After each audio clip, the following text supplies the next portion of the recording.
Good morning. Another week is almost over. We've made it.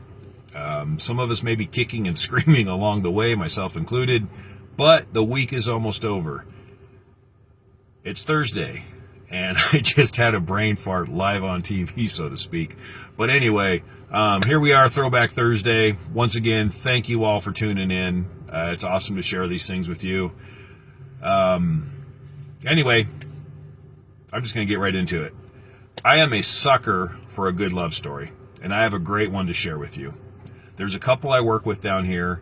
The gentleman has been living in the same house he was born in for 85, almost 90 years.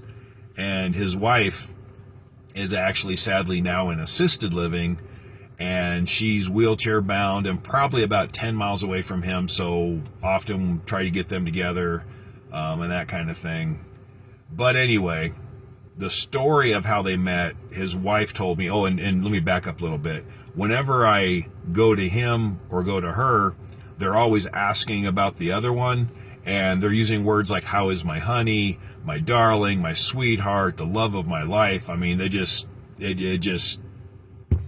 so warm to be around them. I don't know a better way to put it. But anyway, so I asked how they met, and this is the version from her. She said that he was a year or two above her in high school, and she always fancied him, but never had the courage to go up and talk to him. So he graduated, and she kind of thought that was it, that she'd never see him again.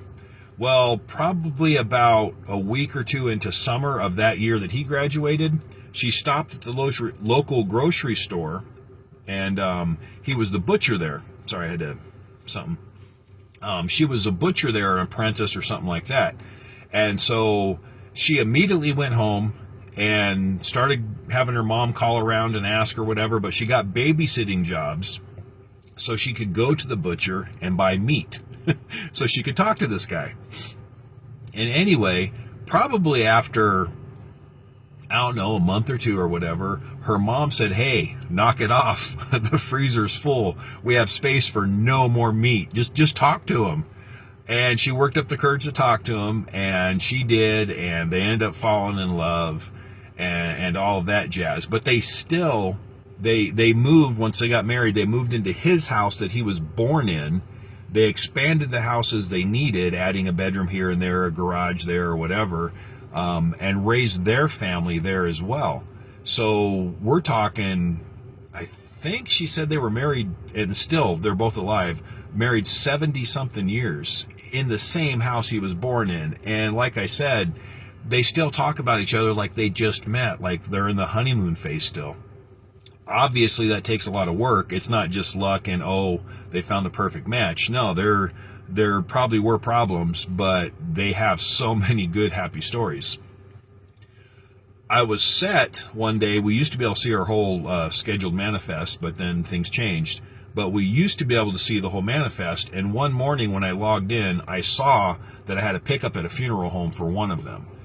And that just ruined my entire day. I arrived there finally, and I saw her sitting outside dressed all in black, and I was like, oh shit, he passed away. And I was heartbroken. I got the vehicle set up, I dropped the ramp, got all that stuff ready. I went over to get her, and as I was walking over to her, and she had some tears in her eyes and stuff like that, he walked out of the funeral home.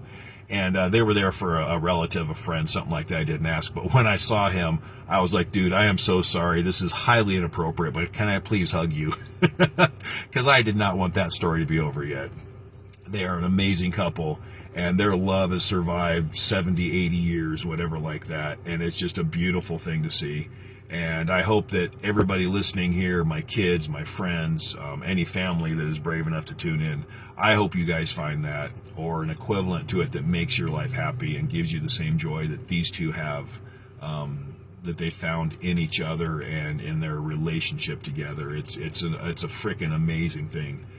Whenever I see them on my manifest, I am truly, truly happy that day, even if I had a shitty day before, or even if the day is going shitty. If I see their name on the manifest, I'm good to go.